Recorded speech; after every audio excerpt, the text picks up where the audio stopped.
Ngayon, balikan na natin itong binabantayan nating sama ng panahon na posibleng maging low pressure area sa mga susunod na araw.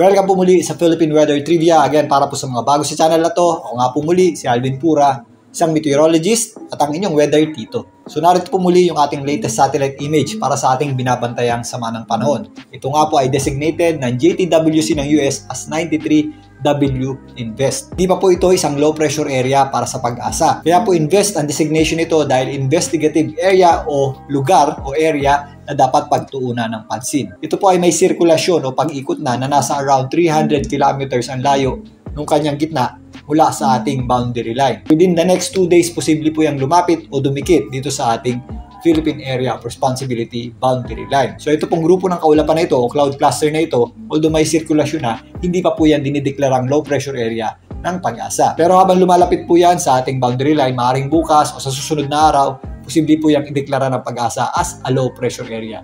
Maaari po itong maging low pressure area bago makapasok sa loob ng ating PAR or maging low pressure area after makatawid ng ating boundary line. Sa kasalukuyan, napakalayo pa po nito upang makapekto sa anumang bahagi ng ating bansa. So narito po muli ang ensemble forecast na nagmula sa GFS. Narito nga po muli yung ating sama ng panahon na nasa southeastern portion o timog silangan ng ating bansa sa labas ng ating Philippine Area of Responsibility.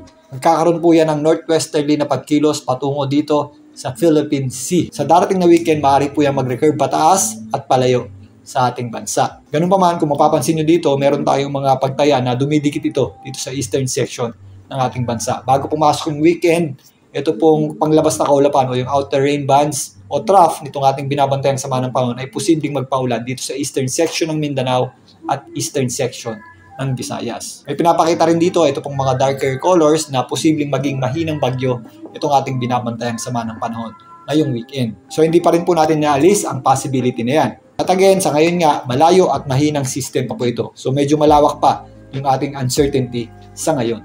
So narito naman ang tropical cyclone threat potential ng Pag-asa. Hindi rin po ito nalalayo dun sa ating ensemble forecast na nagmumula sa GFS. Inaasahan nga natin na kumilos pa northwestward patungo sa ating boundary line, itong ating binabantayang sama ng panahon. Kapag nakatungtong na po yan dito sa may Philippine Sea, ayon sa Pag-asa, meron po tayong low to moderate chance na ito po ay maging isang mahinang bagyo.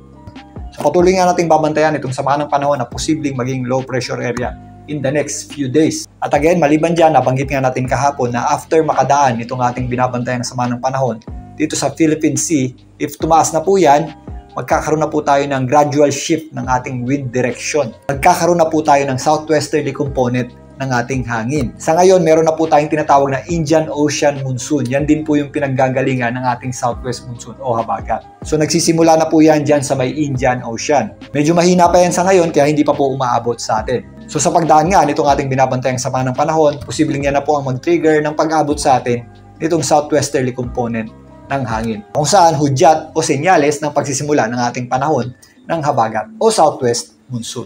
Bukas, nabayan na po muli ang ating update para dito sa ating binabantayang sama ng panahon. Muli, ito po ang inyong weather tito, Alvin Pura, para sa Philippine Weather Trivia.